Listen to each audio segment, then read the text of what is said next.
maadaama shirku socday laba maalmood waxaan guud mar kooban insha Allah ku sameyn doonaa hadii Ilaahay raado shirka iyo ujeedooyinkiisii iyo wixii lagaga hadlay iyo talaabooyinkii xiga aynu qaadi doono mudane madaxweyne shirka waxa ka soo qayb galay in ka badan 170 xubnood oo ka kala socday meelo kala duwan guud ahaan daneeyaasha caafimaadka ee qaranka Soomaaliland waxa ku jiray hay'adaha dawladda qaarkood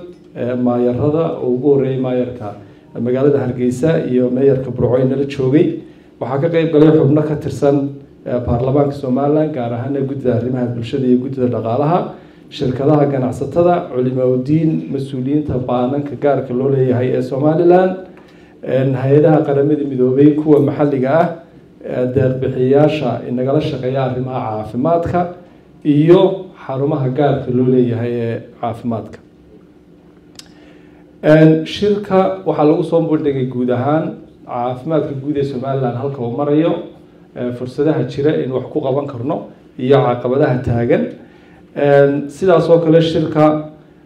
waxa lagaga hadlay daraasado laga sameeyay wadamada aynu jaarka nahay ee aynu isku duruufaha nahay iyo sida ay caafimaadkooda u maalgeliyaan iyo meelaha ay dhaqaalaha ka helaan daraasadahaas oo qaarkood xubno ka tirsan wasaaradda horumarinta caafimaadka Soomaaliland ay jeediyeen waxa lagu eegay wadamada ay ka mid yihiin Ghana, Kenya, Tanzania, Rwanda iyo wadamada kale ee nala duruufaha sida ay caafimaadkooda u maalgeliyaan kuwaas oo warbixinadu ay koobayeen inay dhowr meelood ka kala yimaadaan maalgelintaasi marka laga tago miisaaniyadda qaranka caymiska oo ay wadamadaasi aad u isticmaalaan iyo cashuuro dheeraada oo ay saaraan waxyaabaha qaar sida ticketska diyaaradaha waxyaabaha luxury-ga sigaarka iyo meelaha kale ee dadku isticmaalaan ee aan bulshada dan u ahayn sidoo kale muddadii shirku socday waxaa lagu soo bandhigay daraasado lagu sameeyay wadamada islaamku iyo sida caafimaadka u maalgeliyaan wadamadaas oo in badan oo kamidi ay u isticmaalaan dhaqaalaha ay ka helaan sekada inay ku maalgeliyaan caafimaadka wadamada waxaa kamid ah Saudi Arabia, Pakistan, Kuwait, Malaysia, Indonesia, Sudan iyo Jordan marka wadamadaasi waxay leeyihiin zakat fund dawladda soo ururisa sekada dabadna sanduuq baa lagu shubaa dabadna waxa loo isticmaalaa waxyaabaha arrimaha bulshada la xiriira ee caafimaadkuna ka mid yahay marka wadamadaasi si successful ayay u isticmaaleen marka waa meelaha in wax ka baran karnay shirkuna soo jeedinayo in la dardargeliyo sida aynu qaran ahaan sekada u ururin lahayn si nidaamsan isla markaana ugu isticmaali lahayn baahiyaha asaasiga ee caafimaadku ka jiro waxaa laga hadlay doorka dawladaha hoose ee caafimaadka maalgelintiisa ku leeyihiin iyadoo runtii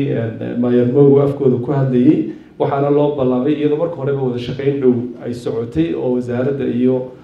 dawladaha hoose ka dhaxaysay in la dardargeliyo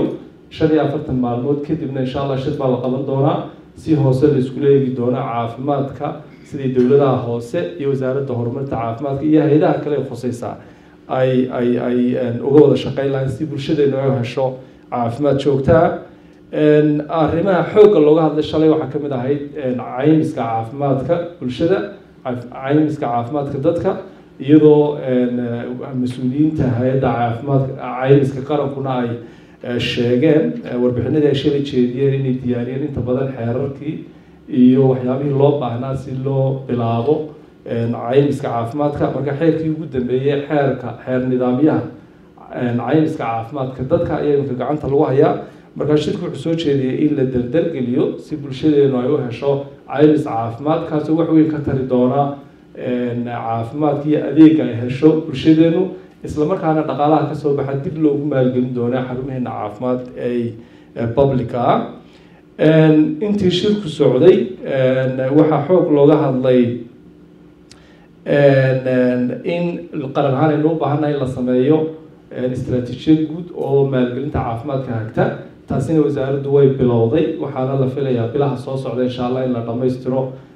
national health financial strategy oo Soomaaliland u gaar ah oo markii ugu horeysay aynu yeelan doono taasi waxay noo sahli doontaa inaynu ogaano caafimaadkeena guud ahaan lacag intee lag baa ku baxda lacagtaasi halkay ka kala iman doontaa iyo sidaynu u isticmaali doonaa lacagahayna soo gelaya insha allah haddii la idhaahdo inta shirku socdo waxaa la kala saxaadana heshiis xarumaha gaarka loo leeyahay private hospitaliska oo urur samaystay ay ku midaysan yihiin ilaa 65 cusbitaal oo xarumo gaara iyo cusbitaal iskugu jira oo ay wasaaraddu